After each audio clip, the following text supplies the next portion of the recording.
مشاهدينا ورجال حضراتكم مرة تانية، وزي ما بنقول دايما ان شبابنا هو اصل المستقبل، هو اصل الازدهار والتقدم والنهضة. ودايما لو حابين نتعرف على اي وطن من الاوطان لازم نبص لشبابه، بيتعلموا ازاي، بيتكلموا ازاي، اخلاقياتهم ازاي، انتمائهم لدينهم ازاي، ثقتهم بنفسهم وثقتهم بالله بتكون ازاي. من خلال كل ده بنقيم الوطن وبنقيمه من خلال الشباب.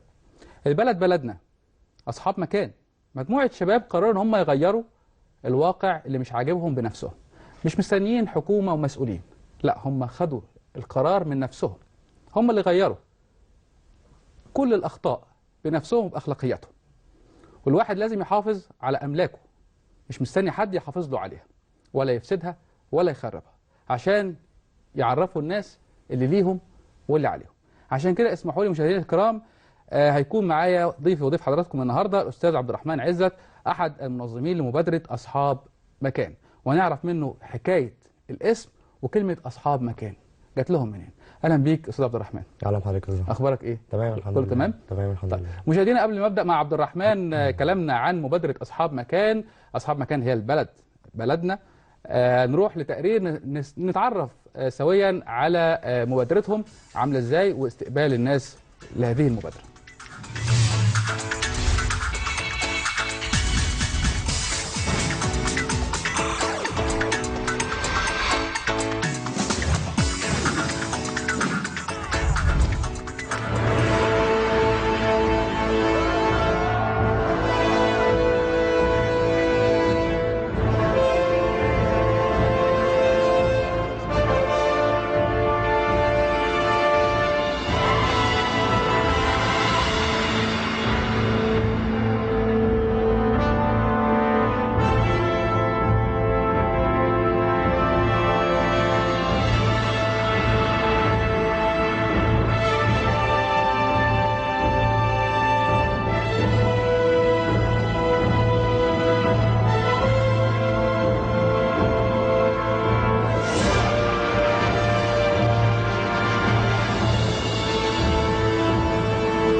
مشاهدينا الكرام، ورجعنا لحضراتكم مرة تانية، وزي ما شفتوا معانا ده سكتش مصغر لمبادرة أصحاب مكان. أصحاب مكان المقصود بيها البلد دي. عبد الرحمن، برحب بيك مرة تانية. حابب بس تحكي لنا كده قصة السكتش اللي احنا شفناه دلوقتي مع السادة المشاهدين. هو الفلاش موب عبارة عن سكتش صغير بنمثله كده، بنحاول نوصل بيه الفكرة اللي احنا يعني بنشرحها في اليوم. هو اليوم بتاعنا كان متقسم 3 مراحل. أول مرحلة كانت سلسلة بشرية، بنقف يعني صف كده في الشارع بورق معين عليه الفكره بتاعتنا بتاعت اليوم اللي احنا بنتكلم فيه. نعم. بعد كده كنا بنتقسم مجموعات صغيره بنتكلم مع الناس في الشارع، كنا بننتشر في الشوارع المحيطه بالحته اللي احنا كنا واقفين فيها وبنتكلم مع الناس.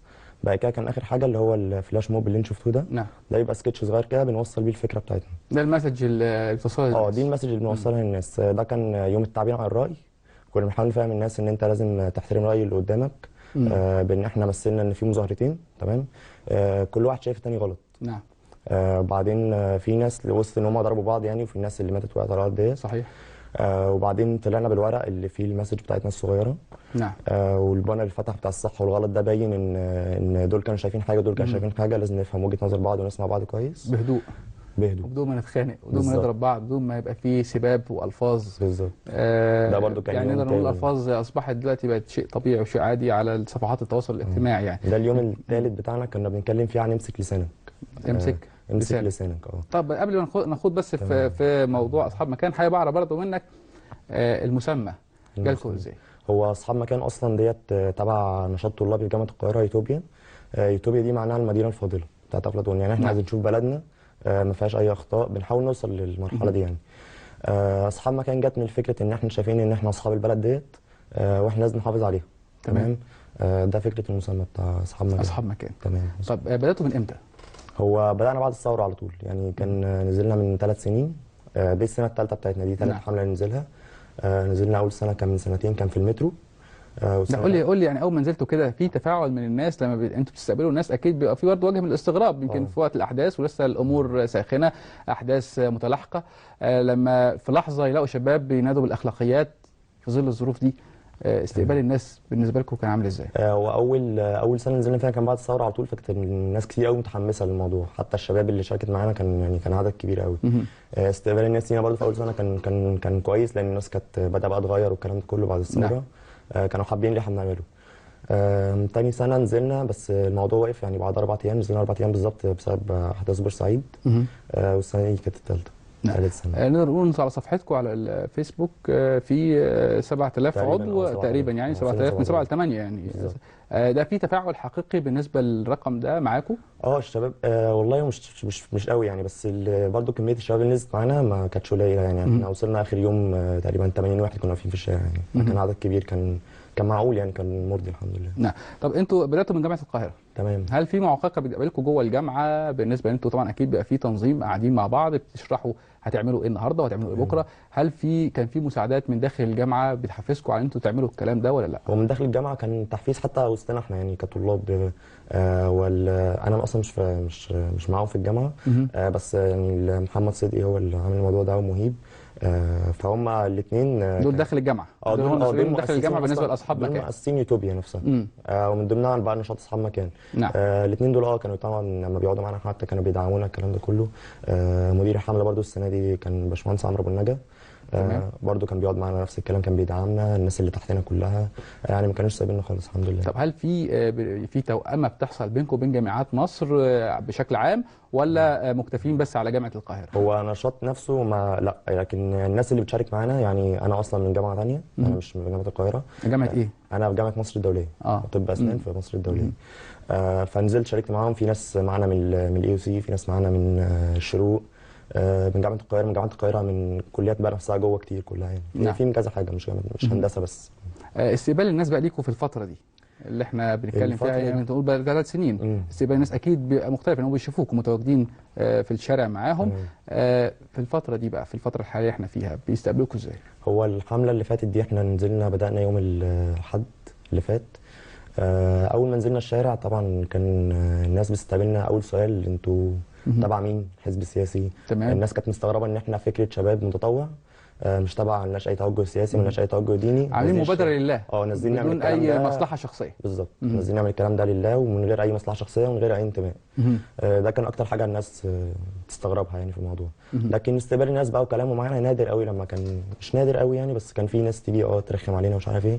الناس اللي كنا بنتكلمها كان في ناس مش بتستقبل، ناس اصلا مش بتسمع، خايفه. في ناس تتريق عليكم؟ في ناس تتريق علينا طبعا. ده طبيعي يعني دي عاده الشعب المصري يعني. برضه نتريق على بعض يعني. يعني شر البلية ما يضحك يعني. احنا في الاحداث دي هتلاقي برضه على شبكات التواصل الاجتماعي احنا بنتريق على بعض. تمام. يعني فاهم ازاي؟ فاكيد ده اكيد تعرضتوا له. احنا في الشارع حتى والله احنا ضحكنا اكتر ما يعني ما اكتر ما اشتغلت. الفكره بالظبط. ضحكنا حتى من كومنتات الناس بيننا احنا وبين بعض، الروح اللي بيننا، ضحكنا اكتر من ما اشتغلنا يعني. طب لما جات لكم الفكره، يعني انتوا دلوقتي خلاص ابتديتوا تقرروا ان انتوا تعملوا مبادره اصحاب مكان، ايه السبب وايه الداعي اللي خلاكم تنزلوا الشارع؟ الداعي اللي خلاني انزل الشارع ان احنا شايفين ان البلد دي بتاعتنا والشباب ده هو الامل. لو قعدنا يبقى خلاص البلد باظت. فاحنا قررنا ننزل عشان يعني نوصل الفكره ديت، نوصل للناس ان احنا لازم نحافظ على البلد دي عشان البلد دي بتاعتنا. عايزين نشوف عندنا نفسنا الجيل حتى، يعني انا لما اتجوز واخلف عايز الجيل اللي يطلع ورايا ما يشوفش اللي انا شفته. عايز اهالينا يبقوا راضيين عن الوضع، يعني الناس لما تكبر عايزين يشوفوا البلد دي بلد كويسه. نعم. بس ده اللي خلاني انزل الشارع يعني. طب برضه حابب اتكلم معاك، نقول يعني بالنسبه لتجمعاتكم، اكيد ده بيستلزم منكم انفاق تمام. فلوس. هل انتوا من نفسكم من مصروفكم ولا في حد بيتبرع ليكم؟ هو كان بقالنا سنتين، السنه الاولى والثانيه ده كان من مصروفنا. نعم. السنه دي في ميجا خير. نعم. ده كان السبونسر بتاعنا السنه دي، يعني ساعدنا شويه في المصاريف، في التكاليف عموما. التيشيرتات، البانرات اللي كانت بتعمل الكلام ده كله. نعم. هو كان الراعي بتاعنا الحمله دي. اكيد الحاجات دي تبقى مكلفه. اه.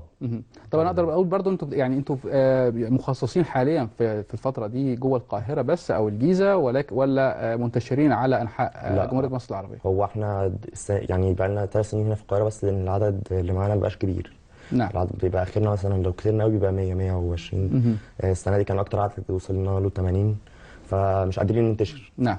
بس احنا لو الناس ان شاء الله بقت معانا يعني بنحاول نفكر ان شاء الله ننزل كذا حته. طب قول لي انت، يعني برضو عاملين مبادرات زي ما بتقول كده، بنختار في اليوم مثلا، زي مثلا مثال النهارده مثلا هنقول مثلا لا للفساد. تمام. بتنزلوا للناس بتنصحوهم بتوعوهم، في اللي بيتقبل دوت وفي اللي ما بيتقبلش. هل في ناس طلبت منكم ان هم يشاركوا معاكم ولا لا؟ طبعا، يعني معظم الناس حتى الشباب اكتر حاجه لما كنا بنكلمهم طب عايزين نشارك معاكم، طب نعمل ايه؟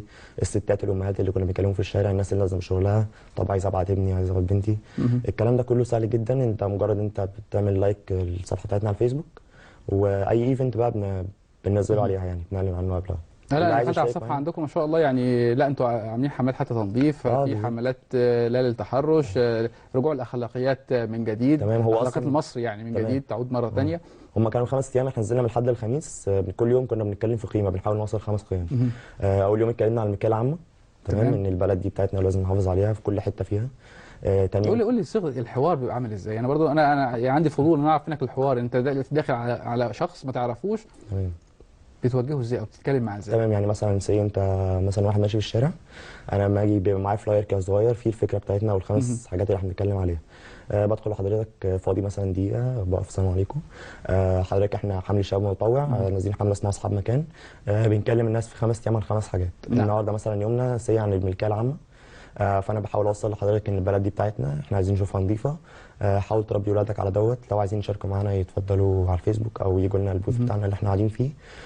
بس وبسيبه وبمشي يعني. بس هو بقى جزاك الله خير مثلا، في ناس بقى بتتريق. في ناس انت بتطار، في ناس انت اخوان، في ناس انت مش عارف تبع مين، ده على طول يعني. عموما حتى اي فصيل طالما بتعمل حاجه خير ونيتك في النهايه ان هي تكون مصر وغايتك هي مصر، ده شيء شرف لكل واحد يعني. طبعا. لما اتكلمت عن موضوع الراي والراي الاخر، لان احنا هنا في البرنامج اتكلمنا يمكن عملنا حلقات كتير عن الراي والراي الاخر وازاي احنا نحترم بعض. وخصوصا في الفتره الاخيره على الفيسبوك، لو انت كتبت كومنت مخالف او مغاير للشخص الثاني ممكن توصل لمرحله السباب. المهم ان انت توافق على رايه، ما وافقتش بيعمل لك بلوك. حابب اعرف منك وانتوا بتتكلموا عن احترام الراي والراي الاخر، قبول الناس منكم ايه؟ هو قبول الناس، هو تماما 5 ايام كان قبول الناس، يعني في ناس تتقبل وناس لا.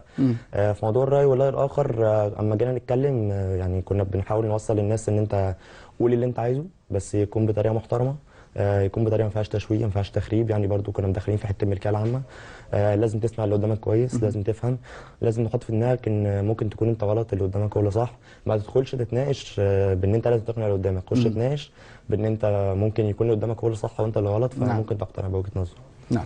طب نقدر نقول برضو في الفتره الاخيره نقدر نقول ان في مبادرات كتير جدا، وفي صفحات موجوده على الفيسبوك من شباب كتير جدا، بنلاقي فيه ارقام واعداد مهوله بالنسبه لبعض الصفحات وبعض المبادرات ممكن توصل ل1,000,000 مشترك. تمام. انت 7000 او 7000 وكسور. 7000 وشويه. نقدر نقول هل ده بيأثر على الفاعليه بالنسبه للنزول في الشارع، ولا ممكن ده يكون رقم وهمي؟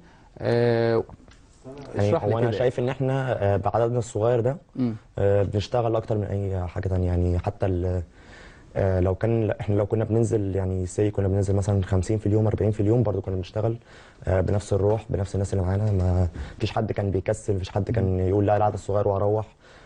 مش فارق معانا حته العدد دي قوي، هو كل اللي كان جوانا ان احنا نازلين مؤمنين بفكره معينه نعم. لازم نوصلها، لو 2 لو 1 هيوصلها برضه في الشارع لوحده. في يعني في بالنسبه ايام معينه بتنزلوا فيها، ولا بتختاروا الاوقات اللي هي ما فيهاش ضغط في الشارع المصري؟ بالنسبه طبعا زي مثلا نقول مثلا جمعه مش عارف ايه، جمعه ايه، ما بتنزلوش ولا بتنزلوا في خلال الاسبوع ولا كل يوم؟ هو السنه دي اصلا الحمله اتاجلت، هي كانت المفروض الحد اللي قبل اللي فات كان نعم. المفروض نازلين 27 بس حصل الاحداث اللي في البلد وكده، فكنا خايفين الناس اللي معانا فاجلناها اسبوع. نزلنا يوم الاحد اللي فات. ايوه. اختار بالعكس، يعني احنا بنختار في حته الضغط، احنا بنختار مكان فيه ناس كتير بالظبط، بس ما فيهوش قلق في نفس الوقت عشان نوصل فكرتنا بسرعه، عشان حد يسمعكم. بالظبط، يعني احنا كنا واقفين عند محطه مترو جمال عبد الناصر فوق المحطه بالظبط. تمام. وكنا بننتشر بقى من هناك، يعني كنا بنقف في الشارع بتاع جمال عبد الناصر لان الناس كلها جايه من التحرير على رمسيس وكده، فكنا بنقف في الحته دي بالذات لان فيها ناس كتير، فيها محطه مترو، فهنوصل فكرتنا بسرعه. بس هل داخل جوه المبادره الخاصه بيكم اللي هي مبادره اصحاب مكان اعمال الخير بالنسبه لمستشفيات السرطان، بالنسبه للحملات تجميع البطاطين او ما شابه ذلك، ولا مكتفين بس بعوده الاخلاقيات من جديد للشارع المصري؟ هو لحد دلوقتي اخلاقيات بس، اللي احنا مؤمنين برضو ان يعني الناس لو بقى عندها اخلاق هيبقى عندها دين، هيبقى هتراعي الناس، هتراعي ربنا في شغلها. نعم. من اكبر واحد بقى لاصغر واحد. نعم. تمام. فلو بدانا بحته الدين والناس بقى عندها دين، خلاص كده الموضوع اتحل، يعني احنا شايفين ده. نعم. فبنحاول نوصل فكره الاخلاق عشان نصلح كل حاجه تحتها. يعني انت شايف او مجموعه الشباب اللي موجوده معاك شايفين هي الاخلاق هي المبدا الاساسي اللي المفروض ان احنا نمشي عليه؟ بالظبط، لان يعني الامم الاخلاق ما بقيت، صحيح. فان ذهبت اخلاقهم ذهبوا. بس فاحنا مهتمين بحته الاخلاق عشان كده عايزين نوصل للناس ان طول ما اخلاقك موجوده خلاص اي حاجه بعد كده ممكن تصلح. طب انتوا حاسين بقى في الفتره دي ان المبادره الخاصه بيكم بتحقق اهدافها ولا محتاجه لشويه مجهود؟ محتاجه شويه مجهود بس من الناس تساعدنا، يعني من الناس اللي تشارك معانا، الناس اللي تتقبل حتى فكرتنا. نعم. الناس اللي ما بتشوفنا في الشارع بتتريق علينا او انتوا فاضيين او انتوا مش عندي حاجه، عايزين نفهم الناس ان احنا لا مش فاضيين، احنا مؤمنين بفكره معينه نازلين نوصلها للناس في الشارع بس. نعم. طب انا عايز برضه اعرف رايك بالنسبه مثلا زي اللي حاصل النهارده اللي هو مثلا غلق مجمع التحرير. تمام. من مجموعه شباب. انت كوجهه نظرك كمبادره اصحاب مكان تعملوا ايه؟ هو نظر في حاجه زي كده اصحاب مكان في حاجه زي كده، احنا طبعا يعني بعيد عن السياسه خالص، بس وجهه نظر اصحاب مكان في حاجه زي كده ان انت عايز تعبر برايك عبر، بس يكون بطريقه محترمه، طريقه كويسه، ما تخربش المكان اللي انت رايح فيه دوت. ملكنا ملك مصر. بالظبط، ما تاذيش حد واقف جنبك، ما تضربش حد، لان برضو اللي قدامك يعني حاول تشوف وجهه نظره برضو، هو واقف ليه، انت واقف ليه، ما تحاولش تاذيه، يعني عايز تتظاهر قول اللي انت عايزه بس باحترام. نقدر نقول ان المبادره بتاعتكم هي خالصه مخلصه كده لله، بدون مصالح شخصيه، بدون اي اهداف نقول شخصيه او خاصه، نقول هي حاطين هدفكم وغايتكم مصر. هدفنا وغايتنا ان احنا عايزين نشوف البلد دي نضيفه بس، لكن ملناش اي مصالح شخصيه خالص. ما شاء الله عليكم. خطواتكم الجايه بقى بالنسبه لمبادره اصحاب مكان، الانتشار للمبادره دي. هو الانتشار كل اللي هيساعدنا فيه حاطين بعض الرولز ليكوا او النقاط اللي انتوا تمشوا عليها. اللي بننزل يعني في نص السنه بالذات، لان الناس ما عندهاش مدارس، لان في اصلا ناس بتشارك معانا من سن صغير. نعم. فيعني مش عايزين وقت فيه مدارس، مش عايزين وقت فيه جامعات، بننزل كل نص سنه، بنحاول بقى ننتشر، بس اللي مضايق علينا الموضوع ده العدد. فلو معانا عدد ان شاء الله نبقى في حتت اكتر ان شاء الله. شايف ان غياب القدوه الحسنه ممكن تكون ليها تأثير على شباب مصر؟ طبعا، يعني القدوه الحسنه، انت لو حاطط قدامك قدوه حسنه تمام، هتتعامل على اساس اللي هو بيعمله، هتحاول تتخلق باخلاقه، كل الكلام ده هيساعدك ان انت تبقى شخص يعني نضيف من جوه، شخص متميز بس. طب ليه غابت من وجهه نظرك؟ انت شاب وانا بقى احاول ان انا استدرجها في الكلام برضو، انت تعتبر شريحه من الشباب بتنادي بالاخلاقيات، هل شايف ان في غياب للقدوه بالنسبه للشباب مصر ولا موجودين؟ والله في قدوه، يعني هو في قدوه حسنه كلنا لو خدنا بيها الموضوع ده كله يخلص، هو الرسول عليه الصلاه والسلام طبعا. عليه الصلاه والسلام. لو خدنا الراجل ده يعني الرسول صلى الله عليه وسلم في اخلاقه، في تصرفاته مع الناس، في تعاملاته، هنشوف كل مواقفه حتى مع اليهود، الناس اللي مش غير المسلمين تمام. صحيح. يعني الناس اللي مش مسلمين لو تخلقنا باخلاق الرسول عليه الصلاه والسلام الموضوع ده كله هيخلص. يعني انا شايف ان ده اكتر قدوه حسنه الواحد ممكن ياخدها قدامه يعني. هل فكرتوا انتوا تنزلوا للمصالح الحكوميه زي المرور او ما شابه ذلك، ان انتوا تراقبوا تعامل الناس مع بعض بالنسبه مثلا زي الرشاوى، ما هي دي طبعا برضه من ضمن الحاجات اللي فيها الاخلاقيات يعني. فكرتوا تعملوا كده ولا لا؟ هو يعني احنا واقفين في وسط مكان اصلا فايتل، يعني في حاجات كتير، مصالح، في محكمه، في اماكن شغل كتير، نقابات، مش عارف ايه. تمام. فاحنا لما نوصل الكلام ده في الشارع، الناس دي هتوصله جوه شغلها، هتوصله جوه بيوتها. نعم. الفكره هتنتشر. لكن دخلنا حته معينه، حته صغيره، هتبقى محكومه على الحته دي بس. نعم. احنا بندي مثال، احنا بنقول هل انتوا ممكن تعملوا دوت ولا هو لا؟ احنا ممكن نعمله، بس احنا بنحاول ننزل الشارع على قدر الامكان، او اماكن فيه ناس من كل يعني الناس تشوفنا اكتر. نعم. عشان الفكره توصل اسرع والفكره تنتشر في حتت اكتر. طب قول لي انت، هل مثلا عندكم بكره حاجه هتعملوها؟ مثلا احنا سامعين في كلام بيقول الناس هتنزل بكره، وفي ناس بتقول لا مش هننزل. هل انتوا بالنسبه لبكره يوم 11/2 تمام، فهل انتوا هتنزلوا بكره كمبادره اصحاب مكان توعوا الناس ولا هو اصحاب مكان بيبقى ليها يعني وقت معين، بس هو احنا تمام. ده اللي حابب اعرف منك. احنا خلصنا من اللي كان عندنا من الحد الخميس اللي فات، والموضوع خلص على كده. بعد كده بقى اي احداث او اي حاجه من الكلام ده احنا مالناش دعوه بيه، احنا لوحدنا خالص بعيد عن اي حاجه. حتى احداث سياسيه، اي حاجه اختلاف في البلد او الكلام ده مالناش دعوه بيه. احنا بننظم من فتره معينه، مثلا بنقول الكلام ده على الفيسبوك، هننزل اسبوع مثلا من الحد الاثنين، اللي عايز يشارك معانا بيملى الابلكيشن ديت او كده وبيشارك معانا بس الفتره دي. طب انتوا في صور ليكم موجوده لمبادره اصحاب مكان، حابين ان احنا هنعرضها على الساده المشاهدين، هنعرضها على حضراتكم مشاهدينا الكرام، وتشرح كل صوره المكان، انتوا نزلتوا في المكان ده بتعملوا ايه، واستقبال الناس ليكم كان عامل ازاي؟ تمام. اهو معانا دلوقتي على الشاشه. ده كان اخر يوم، ده احمد شعبان. تمام. ده انت كويس على فكره، صح كده؟ ده كان اخر يوم، كان اضحك، كان عنواننا فيه اضحك. فكنا نازلين بيافطات كده في الشارع، بنحاول نقول للناس برضو ان يعني عايزين نضحك عشان دي ابتسامه امل ان شاء الله في المجتمع. حلو، الابتسامه جميله. تمام. ده انا. ده انت. ده انا. كنت يعني بمر ده ايام الحرب ولا ايه؟ لا. كنت بمر على الناس في السلسله، بنحاول بقول لهم ان احنا ندي ابتسامه للناس عشان نضحك يعني. جميل. تمام. خلي عندك ده كان يوم التحرش. تمام. كنا نازلين يوم ضد التحرش، كنا واقفين برضو في سلسله في الشارع بتاع اللي هو جمال عبد الناصر، اللي كان في محطه جمال عبد الناصر. نعم. كان معايا بنات طبعا في السلسله، كانوا ماسكين يعني يوفط زي دي عشان برضو. انا شايف خلي عندك دم واسترجل. تمام. في كذا تمام. ده كان يوم اضحك برضو. طب برضو عرفنا على دول اكيد في المبادره معاكم، صح كده؟ دول برضو كانوا تيم ليدرز معانا. تمام. ده كان يوم اضحك برضو، كنا يعني بنحاول نضحك الناس في الشارع. يعني الابتسامه فوق اخيك صدقه يعني. بالظبط. احنا حتى يعني انتوا فكرتوا انتوا تضحكوا الناس وتزيلوا عنهم الهموم والمشاكل اليوميه اللي بتحيط بكل الشعب المصري يعني. بالظبط. حتى دي كان يوم اضحك برضو يعني. بس كان حتى معظم الناس اللي كانت بتقول تضحك لك الدنيا على راي المخرج. تمام. يعني الناس بتقول انتوا بتضحكوا على ايه؟ مش شايفين الناس اللي بتموت مش عارف ايه. كنا بنقول الكلمه دي. طب بس يا اخي فوق اخيك صدقه، اضحك لي عشان صدقه. صحيح. وعلى فكره هي الابتسامه كمان بتشيل كل المعوقات بينك وبين الشخص اللي قدامك، حتى ولو بينكم مشاكل وبينكم عداوه، الابتسامه لوحدها بتزيل الستار ده. انا كنت بقول لهم يا جماعه الابتسامه سحر، انت اضحك في وش اللي قدامك خلاص الموضوع كله اتحل. صحيح. ده برضو كان ده امسك لسانك. هو مين؟ مش عارف ايه هو مين اللي بيقول لك، كان مكتوب هو مين اللي بيقول لك. امسك لسانك دي كانت خاصه بايه؟ امسك لسانك دي كانت خاصه بالالفاظ، بالاشاعات اللي بنقعد ننشرها بتبوظ البلد على الفاضي، الكلام ده كله. ده كان برضو يوم، ده الفلاش موب بتاع امسك لسانك. تمام. بالاحباط اللي بنديه للناس بلساننا يعني، الكلام ده كله. طب لما بتقول لحد شخص امسك لسانك بيقول لك ايه؟ بقول له عن الشتيمه اللي بتقولها الكلام ده كله. يقول لك لا انا مؤدب ما بشتمش خالص. بقول له لا انا بقول لك عموما عشان تنشر الفكره كلها يعني. تمام. الفايش اللي فات كان باشمهندس عمرو ابو النجا مدير الحمله، مسموم من سهام ابليس. وديت كان يوم التحرش برضو. نعم. والصوره اللي فاتت كان باشمهندس عمرو ابو النجا مدير الحمله. بلاش بلاش لت وعجن، كان يوم امسك لسانك. لت وعجن اللي هو ما نتكلمش على الفاضي وعلى المليان، لان اصبح الناس، مش هنقول بعض الناس عشان ما نقولش اغلبيه، لا هنقول بعض الناس ان هو بيتكلموا في اللي بيفهموا واللي ما بيفهموش، اللي بيعرفوا واللي ما بيعرفوش. اصبحنا بنتكلم بس ما بنوصلش المسج او الرساله اللي من خلال جملتنا اللي احنا بنقولها بنحاول ان احنا نفهم الناس ونوعي الناس زي ما انتم بتعملوا. مظبوط. ده كان يوم التحرش برضو. التحرش جريمه، واللي فات كان قبلها ترضى لامك. ده كان يوم التحرش عشان نفهم في الناس ان البنت او الست. ده يوم ليله التحرش العالمي. نسميه كده يعني. ان شاء الله شايف يفط كتير. لا كنا واقفين سلسله طويله قوي يعني. الصوره دي دي صوره مجمعه لاصحاب مكان كلهم. ده كان يوم. ودي كان ربك شايف. ده كان يوم التحرش برضه. انت مصمم يعني على ده اصغر مشارك معانا في العمله عمر سرور. ده كان اصغر واحد معانا في الحمله، هو واخو باشمهندس عمرو والنجم. ده كان يوم اضحك برضه. ده عمر الابياري.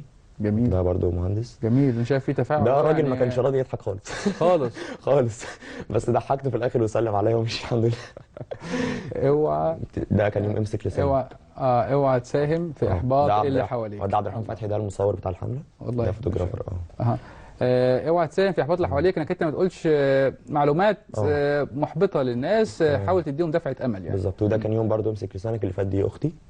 تمام. ده كان شتيمه. ده عطيه، ده برضو كان منظم في الحمله. تمام. قول الناس، ده كل الناس حسن. ده كان يوم اضحك، لبسنا صندوق زي بتاع كوكاكولا كده، كنا بنحاول نضحك في الناس في الشارع.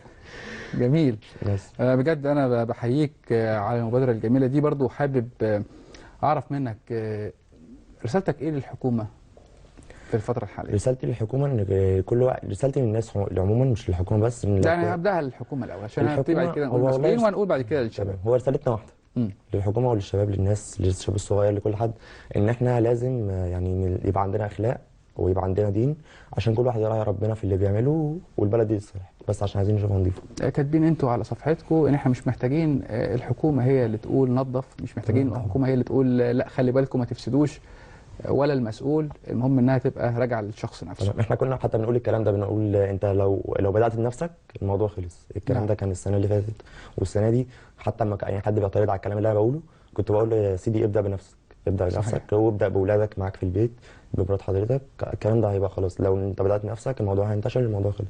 صحيح. طب رسالتك للشباب تقول لهم ايه؟ رسالتي للشباب انا اول بوجههم ان احنا يعني عايزين مشاركات طبعا، الناس تعمل لايك على الصفحه، اي ايفنت بعد كده ينزلوا معانا، نحاول نوصل للناس لان احنا الامل بتاع البلد دي. نحاول نحافظ على البلد بتاعتنا، نحاول ندي صوره للناس اللي اصغر مننا والناس اللي اكبر مننا ان احنا الامل، واحنا اللي لازم ننظف، واحنا اللي نبقى لازم ننضف من جوه عشان البلد يصلح حالها. طب قول لي كده، انا جت في دماغي دلوقتي فكره، انت شايف ان ممكن يكون في المدارس حصه للتوعيه؟ تمام. للارشادات. يعني زمان كنا بنشتري الكشكول بيبقى فيه ارشادات. تمام. يقول لك حافظ على نظافه المدرسه، مش عارف ايه، كذا جمله كده فيها ارشادات بالنسبه للطالب. شايف ان ممكن يتعمل حصه زي كده يبقى فيها توعيه من خلال المدرسه؟ طبعا. هي يوتوبيا اصلا بتنزل برضو في المدارس حملات توعيه. تمام. للاطفال الصغيرين. بننزل برضو ليها نشاط يعني، بس ده مش ثابت، ده بيبقى كل فتره كده.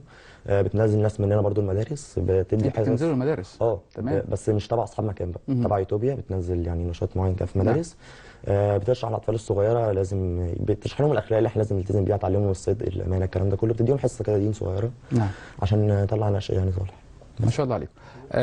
عبد الرحمن، طبعا قبل ما انهي معاك بس انا حابب برضه اقول للساده المشاهدين، يمكن الحلقه الماضيه كان معانا فقره نادي المخترع الصغير. حابب بس ان انا انوه، لان الساده المشاهدين كانوا باعتين على صفحتنا facebook.com/online.azhartv كاتبين الحلقه كانت رائعه جدا، جزاكم الله خيرا.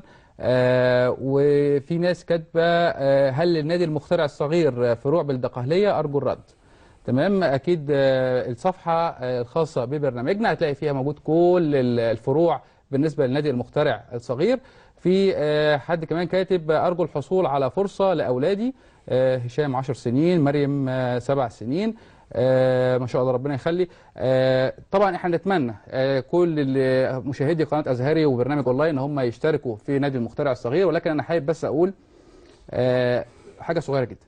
اللي يشارك معانا ويكتب لنا على الصفحه يا ريت يسيب رقم تليفونه عشان يكون في تواصل.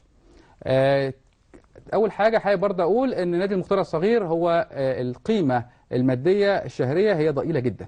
الناس دي مش عاملين الموضوع للربح، هم عاملين الموضوع دوت لمصر. بيكتشفوا المواهب، المخترعين متميزين من الاطفال، وبيبتدوا يوجهوهم للاتجاه الصحيح. احنا خدنا منهم 5 افراد او اطفال مجاني، ده لغير القادرين. فارجو بس اللي هيسيب رساله سواء كان تساؤل او حابب ان احنا نوصله بنادي المخترع الصغير، انه يسيب رقم تليفونه وهل هو مقتدر ولا غير مقتدر. بس اتمنى ان يكون تحري الصدق، لان حابين ال5 المجانيين اللي يروحوا لنادي المخترع يكونوا غير قادرين بالفعل، عشان ما حدش يجور على حق غيره. عبد الرحمن، انا بشكرك على وجودك معانا. بجد مثل يحتذى به انت ومجموعه الشباب، وحابين يكون برضو في توأمه بينكم وبين جامعات مصر في الفتره القادمه. يعني ده اكيد هيشكل لما يكون عدد كبير، اكيد هتشكلوا تأثير قوي بالنسبه للاخلاقيات عشان تعود مره اخرى في المجتمع المصري. ان شاء الله. تمام. عايز بس في اخر البرنامج اشكر باشمهندس عمرو والنجا وهاني امين، انهم الصراحه كانوا شايلين الحمله كلها على كتافهم يعني، ولولاهم ما كانش الحمله دي نجحت. بس انا عايز اوجه لهم شكرا من عند حضرتك يعني. هو اكيد بالتوفيق بالله، لان انتوا نيتكم اكيد انها لله، وان انتوا حابين مصر وشايفين اللي بيحصل ان احنا نتمنى ان مصر تعود للاستقرار والامن والامان يعود مره اخرى. ان شاء الله. حابين ان احنا نحب بعض، حابين ان احنا نتكلم ونتقبل الراي والراي الاخر. اكيد انتوا يعني موجهين، انتوا بتعملوا حاجه فيها اخلاقيات. مظبوط. فده شيء يحسب ليكم، ونتمنى يكون في تفاعل مع الشارع، واتمنى احنا كمان نكون معاكم لو احتجتوا لاي حاجه، حابين انتوا تنزلوا تعملوا مبادره اخرى واحنا نكون معاكم، ده شيء يشرفنا طالما انه في الاخر هو غايتنا مصر ومالناش اي هدف غير مصر. مظبوط. بشكرك على وجودك معانا. مشاهدينا الكرام، بكده خلصت حلقتنا النهارده. أشوفكم الأسبوع القادم في نفس الميعاد.